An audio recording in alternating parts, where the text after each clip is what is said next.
Engandiyur saint Thomas HSS വാർഷികാഘോഷം നടത്തി.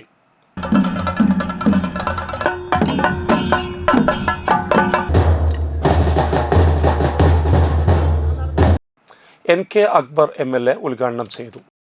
ഇപ്പോൾ നമ്മുടെ അധ്യാപകരൊക്കെ ഭാഗ്യം ചെയ്ത ആളുകളാണ്. കാരണം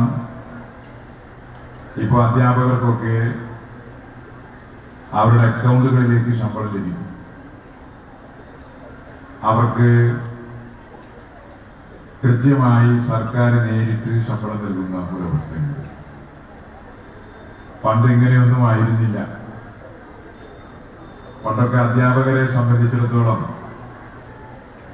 പലപ്പോഴും മാനേജർ പറഞ്ഞാൽ പൊക്കോളൂ.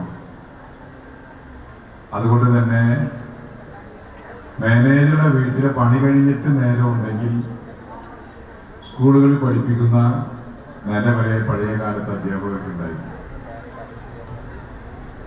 കടുത്ത പട്ടിണി അനുഭവിച്ച അധ്യാപകരുണ്ടായി. പട്ടിണി സഹിക്കാൻ വയ്യാണ്ട്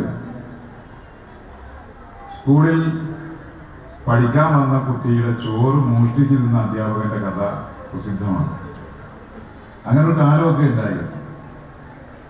ഇന്ന് നല്ല പെൻഷനും നല്ല ശമ്പളവും നല്ല ജീവിത സുരക്ഷിതത്വവും ഒക്കെയുള്ള ഒരു തലത്തിലേക്ക് കേരളത്തിലെ അധ്യാപകരെ മാറ്റിയെടുക്കുന്നതിന് PTA പ്രസിഡന്റ് രാധാകൃഷ്ണൻ പുളിഞ്ചോട് അധ്യക്ഷനായി. Corporate manager father Joy Adampukulam വിരമിക്കുന്ന അധ്യാപകരുടെ ഫോട്ടോ അനാച്ഛാദനം ചെയ്തു. ഫാദർ സജു വടക്കേത്തല അനുഗ്രഹ പ്രഭാഷണം നടത്തി. ഏങ്ങണ്ടിയൂർ ഗ്രാമപഞ്ചായത്ത് പ്രസിഡന്റ് സേവ്യർ പുലിക്കോട്ടിൽ ഉപഹാര സമർപ്പണവും ക്ഷേമകാര്യ സ്റ്റാൻഡിംഗ് ചെയർപേഴ്സൺ ഉഷ പുരുഷോത്തമൻ സമ്മാനദാനവും നടത്തി. പ്രധാന അധ്യാപകൻ Sojan PK, high school first assistant Jolly NP, Soumya Ramesh, Sabeena Muhammad, Ranadev E, Paulson PR, sister Flimiya Theresa FCC, വിരമിക്കുന്ന അധ്യാപകരായ Shaji T. Joseph, Annie CF, staff secretary Tony Thomas A എന്നിവർ സംസാരിച്ചു.